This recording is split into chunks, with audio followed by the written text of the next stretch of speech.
I always believed I truly knew Emily. She had been my wife for 8 years, and during that time, I had watched her light up every room she entered with her laughter and charm. People often called her magnetic, but to me, she was simply mine. I never questioned how others perceived her or worried about how her smile could catch someone's attention.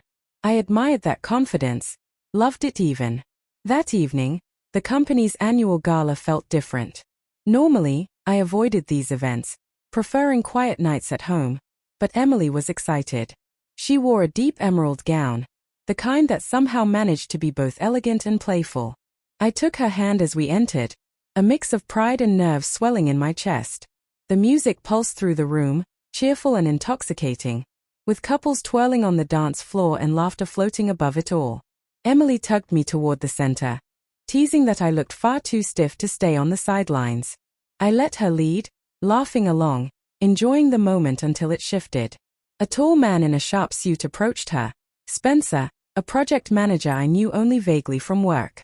He complimented her dress, and an uneasy flicker sparked inside me. Emily hesitated, then gave a polite smile and moved slightly toward him. It seemed innocent enough, I told myself. After all, it was a public dance. Then another man, a younger colleague named Ryan, approached. He leaned close, whispering something I couldn't hear, and Emily laughed, an unfamiliar, startled laugh, different from the one she reserved for me. Ryan's hand brushed hers, tentative yet inviting. My stomach twisted. My Emily. My wife. Her eyes widened with recognition, and she stepped back, murmuring, "Come on, let's sit for a moment." Her voice had a slightly higher pitch than usual, laced with tension. I guided her to a corner near the refreshments, trying to mask the worry knotting in my chest. "Everything okay?" I asked, though my voice probably betrayed me.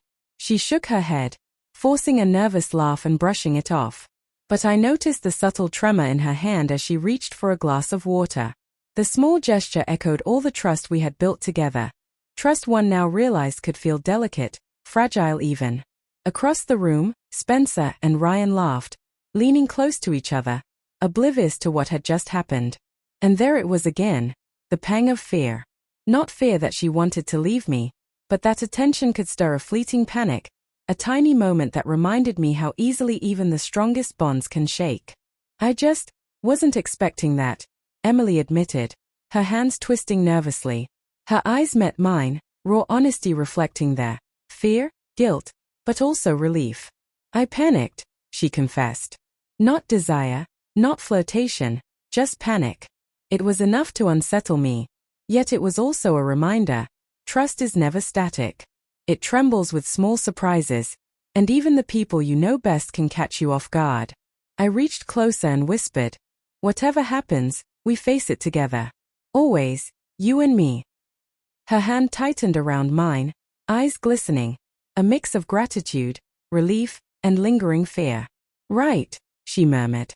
She stepped away briefly, weaving through the crowd to a quiet corner, taking deep, shaky breaths. Watching her, I understood that this wasn't about the dance or the attention of others.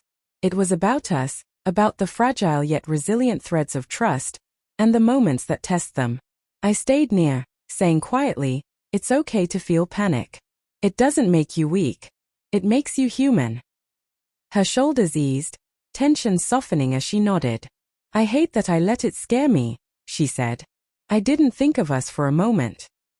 "You did," I replied. "That's why you came here. That's why you remembered where your heart belongs." We stayed like that, letting the music and chatter drift around us, untouching. I realized clarity doesn't come from perfection or avoiding mistakes.